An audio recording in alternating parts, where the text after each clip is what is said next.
Halo teman-teman semuanya, perkenalkan nama saya Ananda Sasabila dari Universitas Al-Ghifari.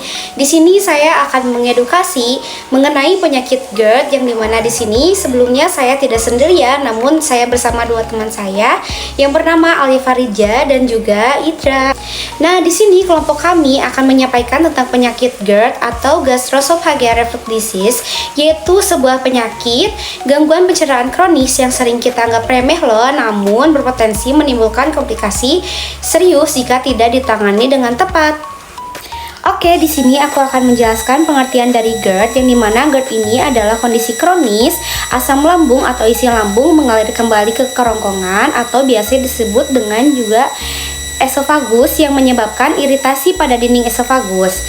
Reflux ini terjadi setidaknya 2 kali seminggu atau lebih dan bisa menyebabkan gejala yang mengganggu seperti nyeri ulu hati atau biasa disebut dengan heartburn atau regurgitasi. Selanjutnya yang kedua ada patofisiologi GERD berkaitan dengan gangguan pada sphincter esofagus bawah atau biasa disebut dengan les yang melemah atau tidak menutupi sempurna. Ini memungkinkan asam lambung naik ke esofagus. Faktor-faktor lain seperti motilitas lambung terganggu, pengosongan lambung yang terlambat, atau hernia hiatus juga Sini juga ada diagnosis GERD yang dapat ditegakkan berdasarkan yang pertama, anamnesia, gejala khas seperti heartburn, regurgitasi, rasa pahit di mulut, atau nyeri dada. Selanjutnya di sini ada pengobatan farmakologi dari penyakit GERD. Yang pertama ada antasida, netralisasi asam lambung, contohnya seperti magnesium hidroksida, aluminium hidroksida. Dan selanjutnya ada H2 reseptor antagonis, mengurangi reproduksi asam, contohnya di sini ada ranitidin dan juga ada famotidin. Selanjutnya yang terakhir ada proton pump inhibitor atau PPI, menekan produksi asam lebih kuat, contohnya seperti omeprazol, lansoprazol dan juga pantoprazol. Ya, di sini aku akan menjelaskan tentang mekanisme kerja obat dari penyakit GERD. Yang pertama itu ada antasida, reaksi langsung dengan asam lambung membentuk garam netral, menurunkan keasaman.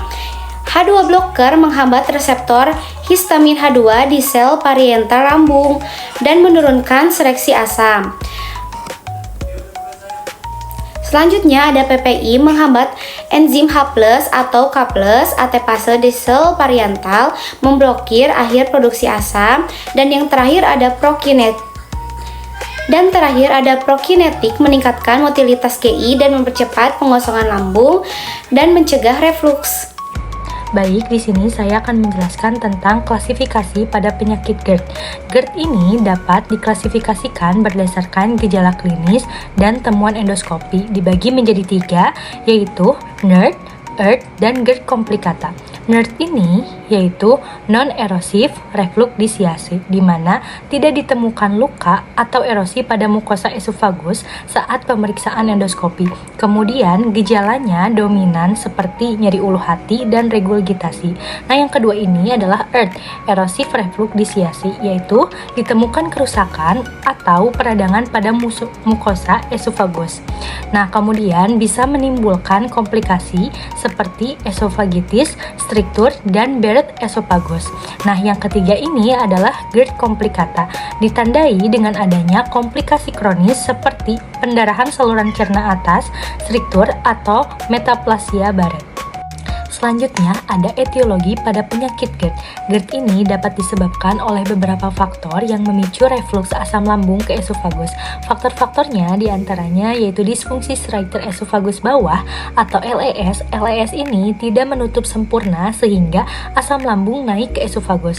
Kemudian peningkatan tekanan intraabdomen, contohnya seperti akibat kehamilan, obesitas, atau batuk kronis. Selanjutnya ada gaya hidup dan diet. Contohnya seperti apa? Contohnya seperti kita mengonsumsi makanan tinggi lemak yaitu coklat, kopi, alkohol, dan merokok. Dan yang terakhir ini adalah penggunaan obat-obatan seperti NSAID, kalsium antagonis, dan benzodiazepin. Di sini ada dosis obat pada penyakit GERD, yaitu omeprazol dengan dosis umumnya 20-40 mg per hari dengan frekuensinya 1 kali sehari pagi hari, osameprazol 20-40 mg per hari dengan frekuensinya 1 kali sehari, ranitidin 150 dengan frekuensinya 2 kali sehari, famotidin 20 mg dengan frekuensinya 2 kali sehari, domperidon 10 mg dengan frekuensinya 3 kali sehari sebelum makan. Nah, apa saja sih penggolongan obat pada penyakit GERD? Yaitu diantaranya antasida, contoh obatnya seperti aluminium hidroksida, magnesium hidroksida, dan kalsium karbonat. Mekanisme kerjanya dengan menetralkan lambung secara langsung. Kegunaannya ini untuk mengatasi gejala akut, contohnya seperti nyeri ulu hati. Dan yang kedua ini adalah H2 reseptor antagonis atau H2RA, di mana contohnya seperti ranitidin, famotidin, dan nizatidin. Mekanisme kerjanya dengan menghambat reseptor histamin 2 pada sel pariental lambung serta menurunkan produksi asam. Nah, kegunaannya yaitu untuk pengobatan jangka panjang, pendek, dan sedang. Yang ketiga yaitu prokinetik. Contoh obatnya seperti domperidon, metoclopramid, dan cisalprid. Nah, mekanisme kerjanya dengan cara meningkatkan motilitas saluran cerna dan mempercepat pengosongan lambung. Kegunaannya membantu refluks dengan memperkuat kontraksi LES dan mempercepat pengosongan lambung. Selanjutnya di sini ada golongan obat dan efek samping obat pada penyakit GERD, yaitu antasida dengan efek sampingnya diare, sembelit, dan gangguan elektrolit. Kemudian di sini ada H2RA dengan efek sampingnya sakit kepala, pusing, gangguan fungsi hati, dan ruam kulit. Kemudian di sini ada PPI dengan efek sampingnya sakit kepala, mual, diare, dan yang lainnya dengan jangka panjang. Dan yang terakhir ini adalah prekokinetik dengan efek sampingnya yaitu mengantuk, gelisah, diare. Halo, saya Alfarija Alkotsar. Di sini saya akan menjelaskan beberapa poin tentang penyakit GERD atau asam lambung. Di sini ada komplikasi penyakit asam lambung atau GERD yang tidak ditangani dengan baik berlangsung lama bisa menyebabkan berbagai komplikasi serius. Komplikasi ini terbagi menjadi dua bagian. Yang pertama, ada komplikasi menyerang kerongkongan atau esofagus, dan yang kedua terjadi di luar kerongkongan. Yang pertama, ada komplikasi pada kerongkongan. Komplikasi pada kerongkongan ini terbagi menjadi beberapa bagian. Yang pertama, ada esofagitis. Esofagitis peradangan pada lapisan kerongkongan akibat iritasi asam lambung yang berulang, menyebabkan nyeri dan rasa tidak nyaman. Yang kedua, itu ada ulkus esofagus, luka terbuka pada dinding kerongkongan yang bisa berdarah dan sangat nyeri, menyulitkan menelan. Yang ketiga, ada struktur esofagus, penyempitan dan pengerasan kerongkongan akibat pembentukan jaringan parut menyebabkan kesulitan menelan makanan dan cairan. Yang kedua, itu ada komplikasi di luar kerongkongan. Komplikasi di luar kerongkongan ini bisa menyebabkan masalah pernafasan juga, seperti batuk kronis, asma, laringitis, erosi gigi, dan sinusitis kronis. Mengelola GERD dengan baik melalui perubahan gaya hidup dan pengobatan sangat penting untuk mencegah komplikasi ini. Jika Anda mengalami gejala GERD yang persisten, segera konsultasikan dengan dokter. Untuk poin selanjutnya, ini ada penyerahan obat. Penyerahan obat GERD atau asam lambung umumnya ditangani dengan berbagai jenis obat untuk mengurangi produksi asam, menetralkan asam, atau melindungi lapisan kerongkongan. Yang pertama, ada obat antasida. Cara kerjanya menetralkan asam lambung yang sudah ada. Obat ini bekerja cepat untuk meredakan gejala, tapi efeknya hanya sementara. Contoh obatnya seperti aluminium hidroksida, magnesium hidroksida, kalsium karbonat. Penyampaian kepada pasiennya, antasida bisa Anda minum saat gejala muncul untuk meredakan mulas atau begah dengan cepat. Efeknya memang instan, tapi tidak bertahan lama. Yang kedua, ini ada penghambat reseptor H2 atau H2 blocker. Cara kerjanya mengurangi produksi asam lambung dengan memblokir histamin yang merangsang sel-sel di lambung untuk menghasilkan asam. Efeknya lebih lama dibandingkan antasida. Contoh obatnya seperti ranitidin, famotidin, simetidin, dan nizatidin. Penyampaian kepada pasiennya, H2 blocker akan mengurangi produksi asam lambung Anda sehingga gejala tidak sering muncul. Obat ini bekerja lebih lambat dari antasida, tapi efeknya lebih tahan lama. Yang ketiga ada penghambat pompa proton. Cara kerjanya ini memblokir pompa proton, yaitu sistem di sel-sel lambung yang bertanggung jawab penuh dalam memproduksi asam. Ini adalah obat yang paling efektif untuk mengurangi asam lambung dan sering diresepkan untuk GERD sedang hingga parah. Contoh obatnya seperti omeprazol, lansoprazol, esomeprazol, pantoprazol, dan rabeprazol. Penyampaian kepada pasiennya, PPI adalah obat utama untuk mengontrol asam lambung Anda. Ini akan sangat efektif mengurangi produksi asam dan membantu penyembuhan kerongkongan. Penting untuk meminumnya secara teratur sesuai anjuran dokter. Biasanya 30-60 menit sebelum makan. Yang keempat ada prokinetik. Cara kerjanya mempercepat pengosakan lambung dan meningkatkan tekanan sphincter esofagus bawah sehingga mengurangi reflux. Contoh obatnya seperti domperidone. Penyampaian kepada pasiennya, obat ini membantu makanan lebih cepat turun dari lambung dan mencegah asam naik kembali ke kerongkongan. Biasanya diberikan jika ada masalah dengan pergerakan saluran cerna Anda. Yang kelima, ada pelindung mukosa. Cara kerjanya membentuk lapisan pelindung di atas tukak atau area yang teriritasi di kerongkongan atau lambung, melindungi dari asam. Contoh obatnya seperti sukralfat. Penyampaian kepada pasiennya, sukralfat akan melapisi bagian kerongkongan atau lambung yang terluka, melindunginya dari asam sehingga bisa cepat sembuh. Penting untuk diingat, penggunaan obat-obat ini harus berdasarkan resep dan anjuran dokter. Dokter akan menentukan jenis obat, dosis, dan durasi pengobatan yang paling sesuai dengan kondisi pasien. Selain obat-obatan, perubahan gaya hidup juga sangat penting dalam mengurangi GERD.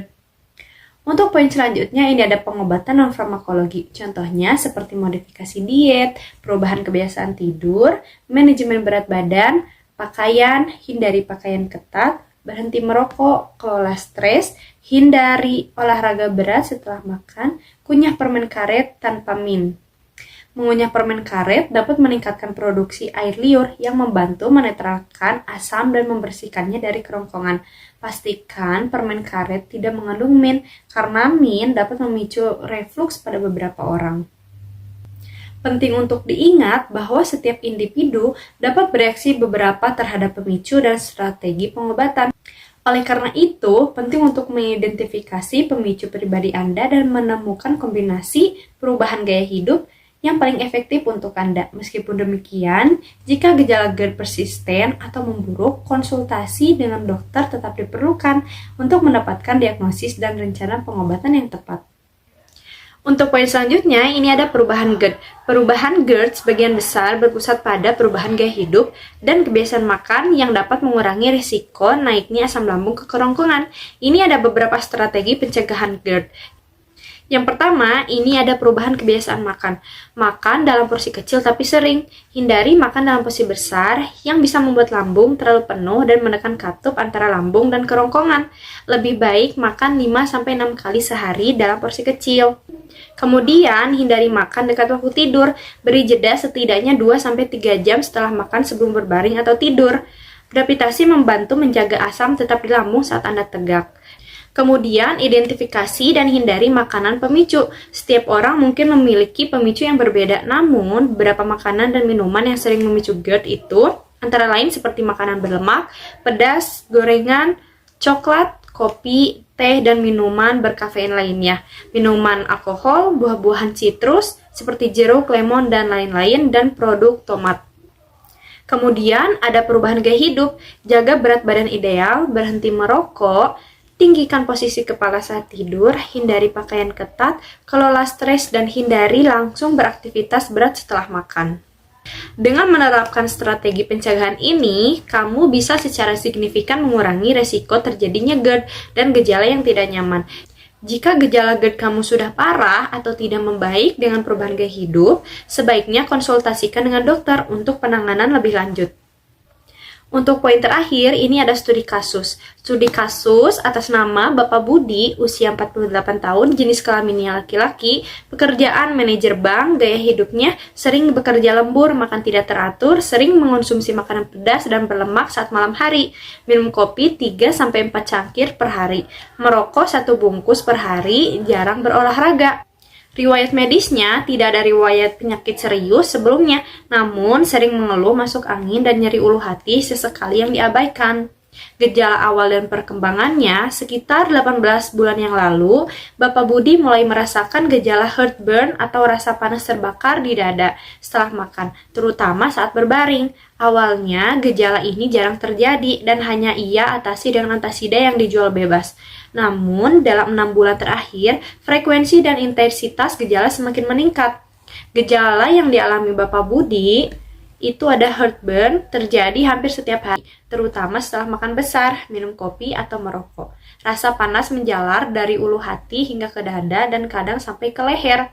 Kemudian ini ada regurgitasi, sering merasakan makanan atau asam lambung naik kembali ke tenggorokan atau mulut, terutama saat membungkuk atau berbaring, rasanya pahit atau asam. Kemudian ada disfagia atau sulit menelan, awalnya hanya sesekali merasa makanan nyangkut di tenggorokan.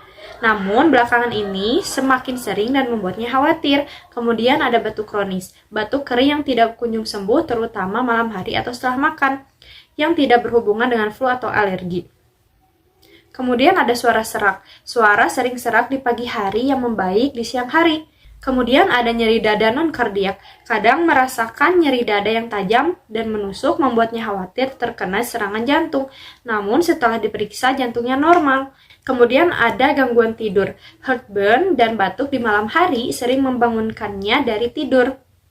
Konsultasi medis dan diagnosis khawatir dengan gejala yang semakin parah, terutama kesulitan menelan dan batuk kronis. Bapak Budi memutuskan untuk berkonsultasi dengan dokter spesialis penyakit dalam. Kemudian ada pemeriksaan yang dilakukan. Yang pertama ada anamnesis detail. Dokter menanyakan riwayat gejala, kebiasaan makan, gaya hidup, dan riwayat kesehatan. Kedua ada pemeriksaan fisik. Umumnya tidak ada kelainan signifikan, namun dokter mencatat adanya bau asam dari mulut dan sedikit nyeri tekan di ulu hati. Yang ketiga, ini ada endoskopi saluran cerna atas atau gastroskopi. Ini adalah prosedur kunci untuk diagnosis GERD dan komplikasi. Hasil endoskopi Bapak Budi menunjukkan esofagitis derajat C, terlihat adanya erosi dan peradangan signifikan pada lapisan bawah kerongkongan. Tidak ada tanda-tanda struktur atau penyempitan yang jelas. Tidak ada ulkus esofagus aktif. Area Barrett's esophagus ditemukan perubahan metaplastik, perubahan jenis sel pada mukosa esofagus distal yang dicurigai sebagai Barrett's esophagus. Biopsi dilakukan untuk konfirmasi. Diagnosis akhirnya penyakit reflux gastroesophageal atau GERD kronis dengan esofagitis derajat C dan Barrett's esophagus dengan displasia tingkat rendah. Penanganan dan rekomendasi, dokter menjelaskan diagnosis kepada Bapak Budi dan menekankan pentingnya perubahan gaya hidup dan pengobatan yang agresif untuk mencegah progresi ke kanker. Yang pertama ada perubahan gaya hidup, kedua pengobatan medis, ketiga pemantauan jangka panjang. Kemudian ada prognosis dan edukasi. Bapak Budi diedukasi tentang sifat kronis GERD dan pentingnya kepatuhan terhadap pengobatan dan perubahan gaya hidup. Dokter menjelaskan bahwa dengan manajemen yang tepat, gejala dapat terkontrol dan risiko komplikasi serius, terutama kanker, dapat diminimalkan melalui pemantauan ketat. Prognosisnya tergantung pada kepatuhan pasien dan respon terhadap terapi. Bapak Budi termotivasi untuk mengikuti anjuran dokter karena menyadari resiko yang menghadapinya.